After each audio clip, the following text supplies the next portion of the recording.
ఇంతవరకు మన ఛానల్ మీరు సబ్స్క్రైబ్ చేసుకున్నట్టయితే కింద ఉన్న రెడ్ కలర్ బటన్ నొక్కి సబ్స్క్రైబ్ చేసుకోండి. అలాగే గంట సింబల్ని ఆన్ చేసి నోటిఫికేషన్ ఆన్లో పెట్టుకోండి. ఇక మన స్టోరీలోకి వెళ్ళిపోదాం. మౌనిక ఆ రోజు కాలేజ్ నుంచి తొందరగా రూమ్కి వెళ్ళిపోయింది. కారణం ఏంటంటే మౌనిక గత 6 నెలలుగా తన ఫ్యామిలీకి దూరంగా ఉంటుంది. తను చదువుతున్న కాలేజ్ విజయవాడలో ఉంది. ఆ రోజు రాత్రి 9 గంటలకు విజయవాడ రైల్వే స్టేషన్ చేరుకుంది. తనకు కావాల్సిన టికెట్ తీసుకొని 3వ నెంబర్ ప్లాట్ఫామ్లో కూర్చుంది మౌనిక. అయితే మౌనిక వెళ్లాల్సిన ట్రైన్ రాత్రి 9 గంటలకు రావాల్సి ఉంది. కానీ ఆ రోజు 3 గంటల ఆలస్యంగా వస్తుందని అక్కడికి వెళ్ళాక తెలిసింది. ఇక ఏం చేయాలో తెలియక అటు ఇటు తిరుగుతుంది. కొద్దిసేపటికి తన ఫ్రెండ్ అనుష కాల్ చేసింది. అలా మాట్లాడుతూ ఆ ప్లాట్ఫామ్ నెంబర్ చివరి వరకు వెళ్ళింది. అలా ఇంకొంచెం ముందుకు వెళ్ళేసరికి తన క్లాస్మేట్ మధు కనిపించాడు. హాయ్ మధు, ఎక్కడికి వెళ్తున్నావు అని అడిగింది. నేను నిడదవోలు వెళ్తున్నా అని మధు చెప్పాడు. అతను కూర్చున్న బెంచ్ చాలా చీకట్లో ఉంది. తను కూడా వెళ్ళి ఆ పక్క బెంచ్లో కూర్చుంది. మౌనిక అనుషతో కాల్ మాట్లాడుతూనే ఉంది. మధు మాత్రం సైలెంట్గా కూర్చొని ఉన్నాడు. ఇంకా ట్రైన్ రావడానికి 2 గంటల సమయం ఉంది. మధు అక్కడి లేచి కొద్దిగా ముందుకు నడిచాడు. మౌనిక అలా చూస్తూ ఫోన్ మాట్లాడుతూనే ఉంది. అలా ఫోన్ మాట్లాడుతుండగానే అనుష కాల్ కట్ అయిపోయింది. ఇక తన ఫోన్ని తన పాకెట్లో పెట్టుకొని మధు సైడ్ చూసింది. కానీ అక్కడ తను కనిపించలేదు. చుట్టూ అంతా చీకటిగా ఉంది. కానీ అక్కడ ఎవరు కనిపించడం లేదు. అప్పుడు మౌనిక అని ఎవరు పిలిచినట్టు అనిపించింది. ఎవరు అని అడిగింది. మౌనిక, నేను మధుని అని వినిపించింది. నువ్వెక్కడ ఉన్నావు అని అడిగింది మౌనిక. నీ ఎదురుగా ఉన్న బోగిలను కూర్చుని ఉన్నా అని చెప్పాడు మధు.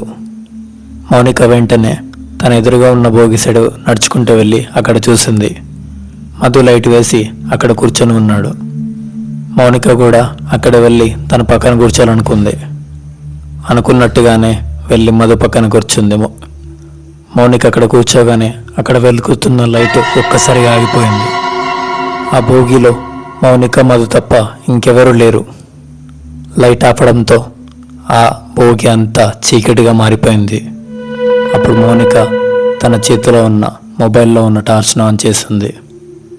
ఆ లైట్ను చూపిస్తూ పక్కన ఉన్న మధు, మనం 10th క్లాస్ వరకు కలిసి చదువుకున్నాం. ఇప్పటికీ 6 సంవత్సరాలతో మనం కలిసి, ఇంకేంటి విషయాలు అని అడిగింది మౌనిక. అప్పుడు మధు, మన 10th క్లాస్ పూర్తయ్యాక నేను విజయవాడలో ఉంటున్నా అని చెప్పాడు మధు. అవునా, నేను కూడా విజయవాడలో ఉంటున్నా అని అంది మౌనిక. నువ్వు విజయవాడలో ఎక్కడ ఉంటున్నావు అని అడిగింది మౌనిక. నేను 6 సంవత్సరాలుగా ఈ స్టేషన్లో ఉంటున్నా అని చెప్పాడు మధు. స్టేషన్లో ఉండడం ఏంటి అని అడిగింది మౌనిక. అలా అడిగేసరికి మధు ఏడవడం మొదలుపెట్టాడు. మధు, ఎందుకు ఏడుస్తున్నావు అని అడిగింది. అంతలోనే మధు అమ్మా నాన్న వచ్చి తన పక్కన కూర్చున్నారు. వాళ్ళు కూడా మధును చూసి ఏడుస్తున్నారు. అలా ఏడుస్తున్న ముగ్గురిని చూస్తూ అలానే ఉండిపోయింది మౌనిక. అంతలోనే ఒక వ్యక్తి వచ్చి, ఏవండి, ఇది నా సీటు, నేను కూర్చోవాలి, లేవండి అని అన్నాడు. వెంటనే మౌనిక లేచి వేరే సీట్లో కూర్చుంది. అప్పుడు ఆ వ్యక్తి మధు వాళ్ళ పేరెంట్స్ని తీసుకొని, ఏవండి, జరిగిందేదో జరిగిపోయింది, ఇప్పుడు మనం ఏం చేయగలం అని ఏదో చెప్తున్నాడు. అదంతా చూస్తున్న మౌనికకు ఏమీ అర్థం కావడం లేదు. అలా ఏడుస్తున్న మధు కొద్దిసేపటికి స్పృహ తప్పిపోయాడు. అప్పుడు వాళ్ళంతా కింద పడిపోయిన మధుని లేపడానికి వాటర్ కోసం వెతుకుతున్నారు. అదే సమయంలో మౌనిక తన బ్యాగ్లో ఉన్న వాటర్ బాటిల్ తీసి ఇచ్చింది. మధుకి వాళ్ళ నాన్న వాటర్ పడుతున్నాడు. అలా తాగుతున్న వాటర్ కడుపులోకి వెళ్ళటం లేదు. గొంతు వరకు వెళ్ళి గొంతులోంచి కిందికి జారుతున్నాయి. ఆ దృశ్యాన్ని చూస్తున్న మౌనిక అలానే ఉండిపోయింది. ఇక భయం మొదలైంది మౌనికకి. ఇంతలోనే అక్కడికి ఒక వ్యక్తి పరిగెత్తుకుంటూ వచ్చి, ట్రైన్లో మంటలు చెరుగుతున్నాయి అని చెప్పాడు. మౌనిక ఆ వ్యక్తి వైపు చిరాగ్గా చూసింది. అక్కడెక్కడ మంటలు, ఎందుకు అలా వస్తున్నావు అని చిరాగ్గా అంది. అప్పుడు ఆ వ్యక్తి నోరు మెదపకుండా అలానే కూర్చొని ఉన్నాడు. అప్పటికి ఒక్కొక్క వ్యక్తి రావడంతో బోగిలో ఉన్న సీట్లన్నీ నిండిపోయాయి. కానీ ఆ చీకట్లో ఎవరి ముఖం మాత్రం కనిపించడం లేదు. అయితే కొద్దిసేపటికి ఆ పక్కనున్న త్రోవలో చాలామంది నడుస్తున్నారు. అయితే కొద్దిసేపటికి టైం చూద్దామని మౌనిక తన చేతిలో ఉన్న ఫోన్ని ఓపెన్ చేసింది. బండి రావడానికి ఇంకా గంట టైం ఉంది. ఇక టార్చ్ ఆన్ చేసి మధు వైపు చూపిస్తూ మధు అని పిలిచింది. కానీ వెంటనే తన ఫోన్ స్విచ్ ఆఫ్ అయిపోయింది. మళ్ళీ ఆన్ చేసింది, కానీ తన మొబైల్ మాత్రం ఆన్ అవ్వడం లేదు. తనకేం చేయాలో అర్థం కావట్లేదు. భోగిలో అంతా చీకటిమయంగా ఉంది. ఎక్కడ ఎవరు కనిపించడం లేదు. అంతా నిశ్శబ్దంగా ఉంది. ఉన్నట్టుండి తన మొబైల్ ఆన్ అయింది. వెంటనే టార్చ్ ఆన్ చేసి చూసింది. ఆ లైట్ని మధు వైపు చూపించింది, కానీ తన ముఖం మునిపెట్టల లేదు. ఏదో తెలియని ముఖంలో కనిపిస్తుంది. ఇంకొంచెం దగ్గరికి ఆ లైట్ వేసింది. ముఖమంతా కాలిపోయినట్టుగా ఉంది. మధు వాళ్ళ అమ్మా నాన్న వైపు కూడా చూపించింది. వాళ్ళ అమ్మా నాన్న కూడా మొత్తం కాలిపోయినట్టుగా కనిపిస్తున్నారు. అలాగే అందరి ముఖాల వైపు అలానే చూపించింది. అందరి ముఖాలు అలానే కాలిపోయినట్టు అనిపిస్తుంది. వాళ్ళ ముఖాలన్నీ మొత్తం కాలిపోయి ఉన్నాయి. వాళ్ళ బట్టలన్నీ అక్కడక్కడ కాలి కనిపిస్తున్నాయి. ఆ దృశ్యాన్ని అలా చూస్తున్న మౌనికకు ఒక్కసారిగా గుండె ఆగిపోయినట్టు అనిపిస్తుంది. తన కాళ్ళు చేతులు వణికిపోతున్నాయి. ఇక మౌనిక గట్టిగా కేకలు వేస్తూనే ఉంది. ఆ భయంతోనే ఆ భోగి మొత్తం తిరిగి చూసింది. అందరి మొగాలు అలానే కనిపిస్తున్నాయి. అక్కడక్కడ ఎవరి సీట్లో వాళ్ళు కూర్చొని ఉన్నారు. అందరూ మౌనిక వైపు చూస్తున్నారు. వాళ్ళందరిని గమనించిన మౌనిక, మీరందరూ ఎందుకు నన్ను అలా చూస్తున్నారు? అసలు మీకేమైంది? ఎందుకు మీ శరీరాలంతా కాలిపోయాయి అని అడిగింది. కానీ ఎవ్వరు సమాధానం చెప్పలేదు. సరే, అక్కడి నుంచి వెళ్ళిపోదామని వెనక్కి తిరిగింది. అలా వెనక్కి తిరిగేసరికి వెనకాలే మధు నిల్చొని ఉన్నాడు. ఏడుస్తూ, మౌనిక, నా వల్ల కావడం లేదు, నా శరీరం అంతా కాలిపోతుంది, త్వరగా నన్ను హాస్పిటల్ తీసుకెళ్ళు అని ఏడుస్తూ తన దగ్గరికి వస్తున్నాడు.